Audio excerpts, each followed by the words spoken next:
Imagine what's possible when learning doesn't get in the way of life.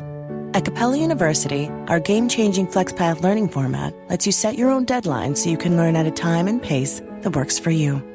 It's an education you can tailor to your schedule.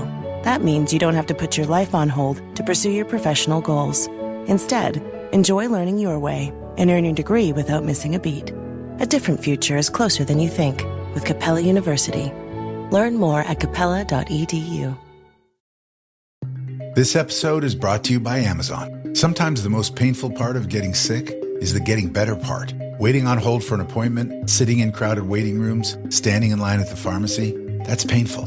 Amazon One Medical and Amazon Pharmacy remove those painful parts of getting better with things like 24/7 virtual visits and prescriptions delivered to your door. Thanks to Amazon Pharmacy and Amazon One Medical, healthcare just got less painful. This is Optimal Health Daily. Food and Social Pressure, Why Support Matters and How to Combat It, by Bret Gornik and Jason Loebig of livebetterco.org. And I'm Dr. Neil, your host and narrator. Happy Monday and welcome back to another week of Optimal Health Daily. This is where I read to you from some of the best health and fitness blogs on the web, kind of like an ongoing audiobook, and with my commentary at the end. Now we have 5 shows covering a bunch of different topics. Check them all out by searching for Optimal Living Daily wherever you're hearing this. For now, let's get right to today's post as we optimize your life. Food and Social Pressure, Why Support Matters and How to Combat It, by Bret Gornik and Jason Loebig of livebetterco.org. Think back to the last meeting you had at work where lunch was served. What food was put out? My guess is likely pizza and salad, maybe sandwiches if you're lucky. If you happen to bring your lunch that day, did you still eat the pizza? Were you really going to be that person to sit there, seemingly above these unhealthy people, and not have a slice? The number one issue I find with nutrition mishaps from clients or friends is always choices made under social pressure. This was a one-off weekend. I had a birthday party. It was my friend's wedding. The list goes on for why you ate the cookie. Guess what? Every single weekend, especially in the summer, is a one-off experience. Something is always going on. There is always a party to join, and bad decisions galore to indulge in. Somehow, people are victimized by their environment, like the bar itself made you drink it. This social pressure is strongest at home, at work, and out with friends. If food is in the pantry or fridge, you're going to eat it. If candy is sitting on your coworker's desk, you'll grab that Reese's peanut butter cup every time you go by. If a round of shots comes out, are you going to be the one to refuse yours? Once someone goes for that piece of cake, it's a cascade of groupthink that we're not going to judge you for getting one too, which is how it should be. However, internally, you write off the action of actually eating the food to, well, everyone else had a piece. Here's the simplest, most direct point I can make. You put the fork or glass to your mouth every single time you take a bite or drink. Nobody forces you to do it. Hundreds of times a day, over and over again, you make the decision. There is a time and place for purposefully enjoying these foods. I'm not proposing giving it up entirely at all. However, the time and place is not 4 times a week and every weekend. Here are a few strategies to not be that person. 1. Create a 4-day food log for Wednesday, Thursday, Friday, and Saturday. It's really powerful to write down each bit of food you consume. It's suddenly easy to realize why changes aren't coming about when sugar is consumed multiple times per day. You're getting nickel and dined by happy hour beers, and your breakfast is a bagel with cream cheese. The 4-day food log gets you 2 weekdays and 2 weekend days, with Friday as the transition day.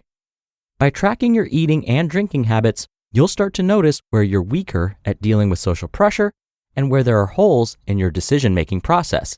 Like, were you tired and ate whatever was convenient? Or did you work late and not plan for that contingency? 2.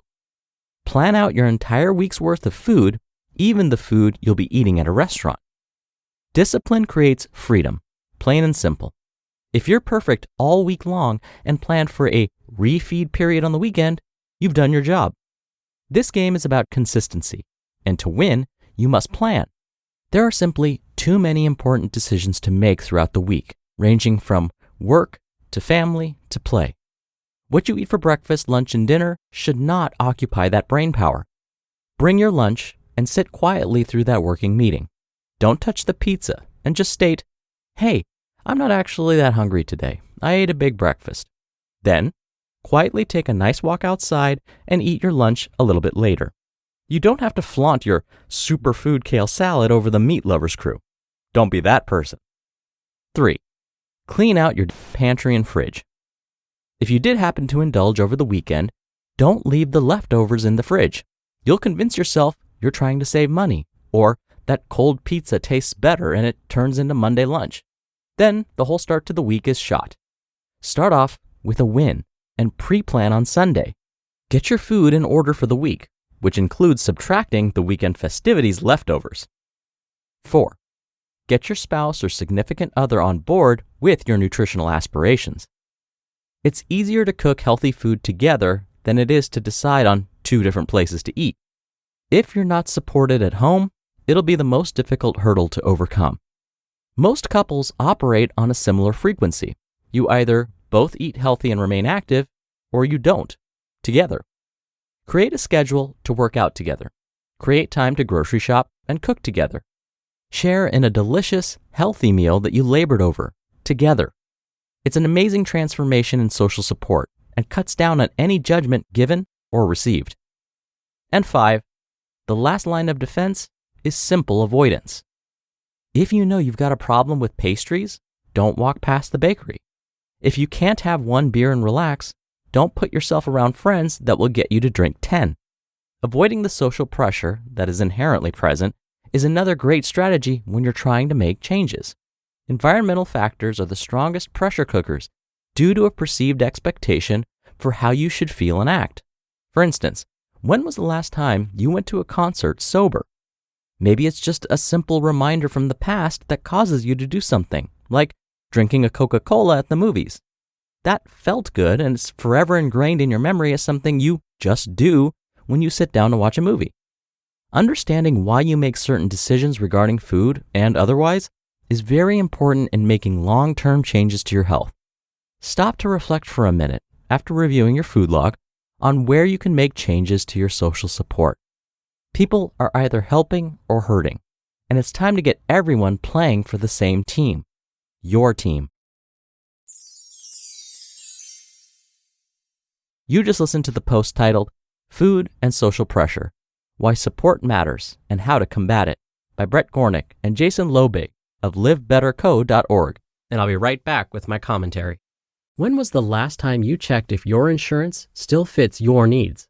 With Insurance Pro agencies powered by VIU by Hub, find the right coverage in minutes. Visit topratedquotes.com or text RATES to 855-665-0829 to get personalized auto, homeowners, renters, condo, and other insurance quotes from over 50 top-rated carriers across the U.S. It's fast, simple, and designed to make the process as effortless as possible. Ready to start? Visit topratedquotes.com or text RATES to 855-665-0829 today. Insurance Pro agencies powered by VIU by Hub, helping you protect what matters most. Insurance has never been this easy. Texting RATES means you will receive information and occasional promotional messages. Message and data rates may apply. You can reply STOP to opt out at any time. We're so done with New Year, New You. This year, it's more you on Bumble. More of you shamelessly sending playlists, especially that one filled with show tunes. More of you finding Geminis because you know you always like them. More of you dating with intention because you know what you want. And you know what? We love that for you. Someone else will too. Be more you this year and find them on Bumble. Dr. Neal here for my commentary. So much of what Bret and Jason mentioned are things that research has shown to be helpful. It was like they were quoting some of my PowerPoint slides from a behavior change class I used to teach. The one thing I would add to their advice is the act of perfect practice. Now, this is probably going to sound really silly and you might be embarrassed doing this, but here it goes. You imagine someone is offering you a temptation.